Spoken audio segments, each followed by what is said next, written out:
Hello, friends. This is Dave Hurwitz, executive editor at ClassicsToday.com, along with my furry sidekick, Finster. Hi, Finster. I want to do a new series. I've decided to do a new series. I think this is important on building a classical record library, or music library in this case, in the digital downloadable universe. Because that's how people are consuming their music now. And I've also noticed, as time has gone on, as we've built up our base of subscribers and more people view the site, that we get more and more people who are just starting to listen to classical music. And I have to walk a fine line, because on the one hand, there are the hardcore enthusiasts, and on the other end, there are the people who are just starting and who may know something, but not a lot, and are dealing with various levels of insecurity or lack of knowledge. And I want to address that in this series. So if you're one of those, like, diehard, hardcore know-it-all types like myself, just be patient. Or watch something else. I think you may learn a few things here too. I really do. It's always interesting to get different perspectives on music, however familiar it might be.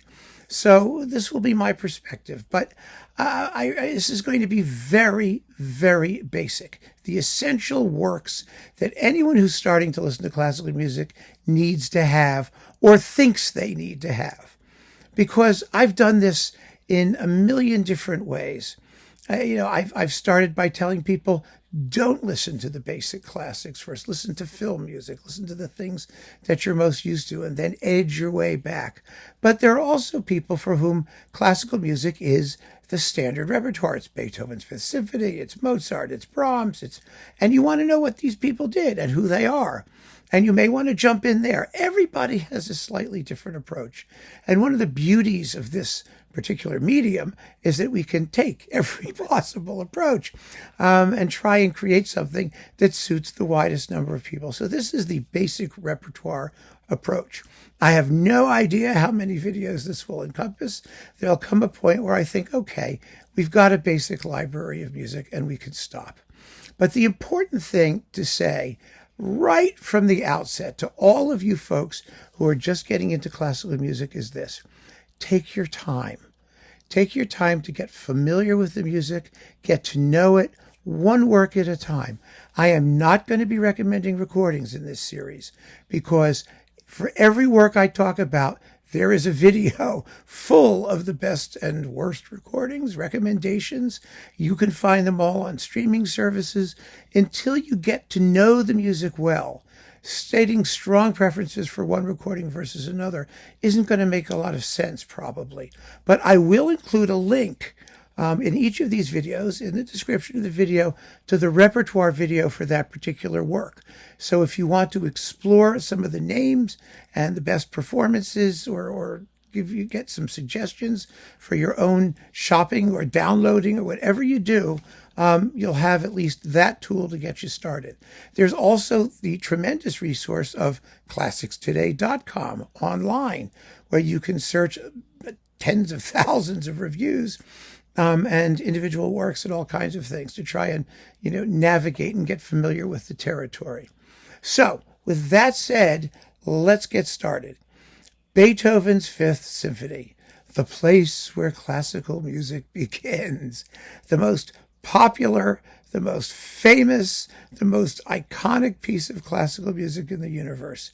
This is where you should start. But the fun thing about starting here, actually, is that, Beethoven's Fifth Symphony is not the Beethoven's Fifth you probably think about. Da-da-da-dum, da-da-da-dum. Everybody knows that part. But what you may not realize, or some people don't realize till they get into it, it was a surprise to me, is that after you hear that fabulous thing, and that first 8 minutes of music, if with the repeat, it's even less if there isn't 6 minutes of music, then there are 3 more movements. And they're very, very, very, very different from that opening movement. Most of them, at least the first, third, and fourth, have that motto theme, that rhythm, da-da-da-dum, pervading the fabric of the music, sometimes melodically, sometimes as an accompaniment, but you hear it a lot in this symphony. And that tends to unify the whole thing, to make it coherent and tell you that these four separate movements are actually one work, one piece. A movement is what a chunk of classical music is called. It's not a song unless it's a song. It's not a piece unless it's a piece all by itself. It's a movement if it's part of a larger work, like a symphony, which is what Beethoven's Fifth is, his Fifth Symphony. Now, with that said, why do we start with Beethoven's Fifth? Well, there really is a very good reason. It isn't just that the opening movement and that iconic da-da-da-da rhythm has become part of our cultural DNA. We all know it. We all recognize it. If you watch Court TV or Justice TV, whatever the Justice Network is, you'll find that every court show on that cable network begins with a gloss on Beethoven's Fifth, that opening movement. We recognize it as fate. Beethoven said, "Thus fate knocks at the door." So yes, it's a big deal. Of course, the symphony has a triumphant and happy ending. And that's what's so marvelous about it. The reason Beethoven's Fifth has become the iconic piece of music in the classical repertoire is because it follows a trajectory from tragedy to triumph with quite a bit of interesting stuff along the way. It begins furiously shaking its fist with mostly darkness and a few lyrical episodes to brighten it up a bit, but basically it's angry, it's tumultuous, it's compact, it's exciting, it's a thriller and ferocious. Then, after that, the part everybody knows, comes a beautiful, beautiful slow movement, an andante, which is a theme. Andante means walking tempo, moderate,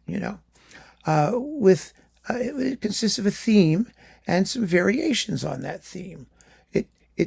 Beethoven breaks up the notes into smaller bits, and they tend to get faster as they go, with a heroic fanfare in between the various variations. It's a lovely movement that a lot of people just don't know at all and wouldn't even recognize it as part of Beethoven's Fifth Symphony.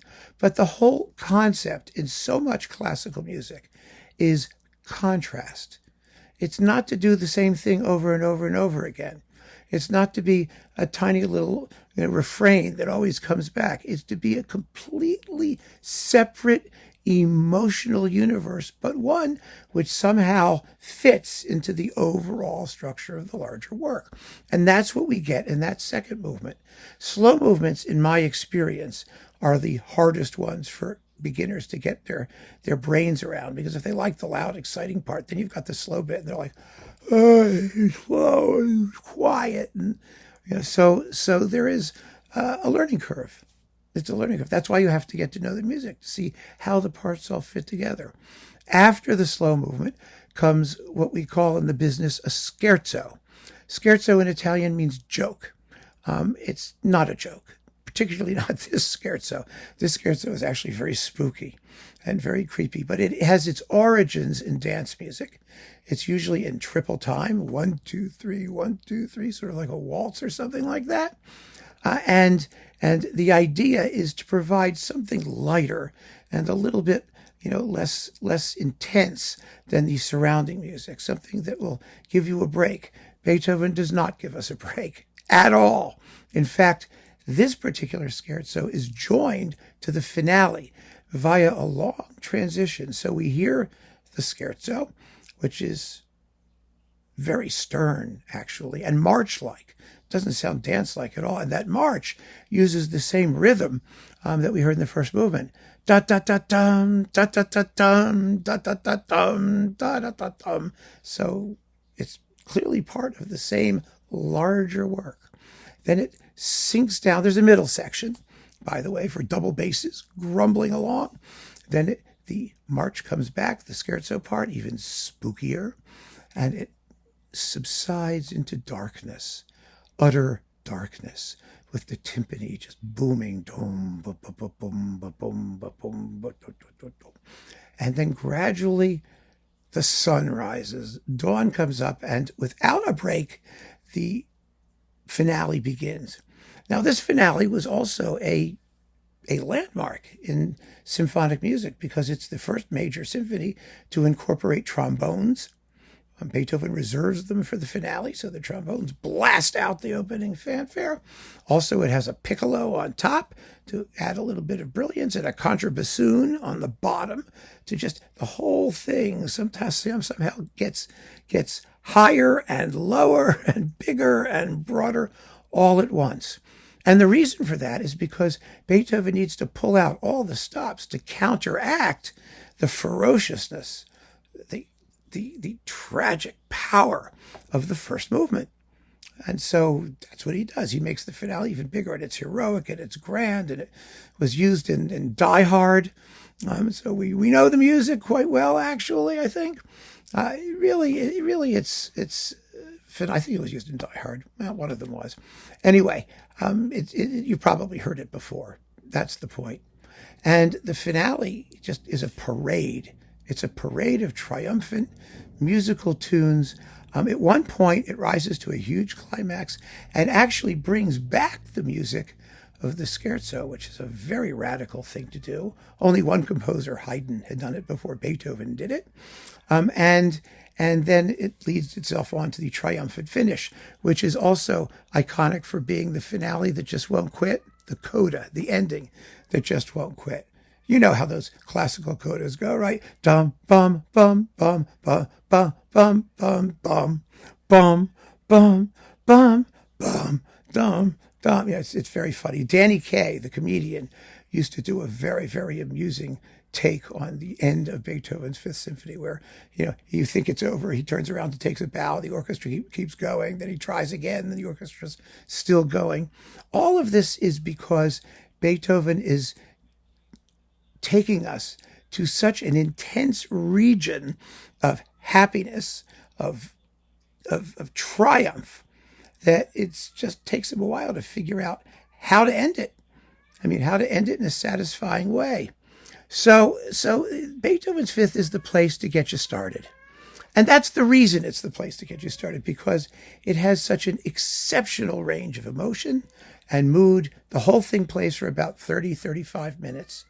And it takes time to get to know 35 minutes of music without words.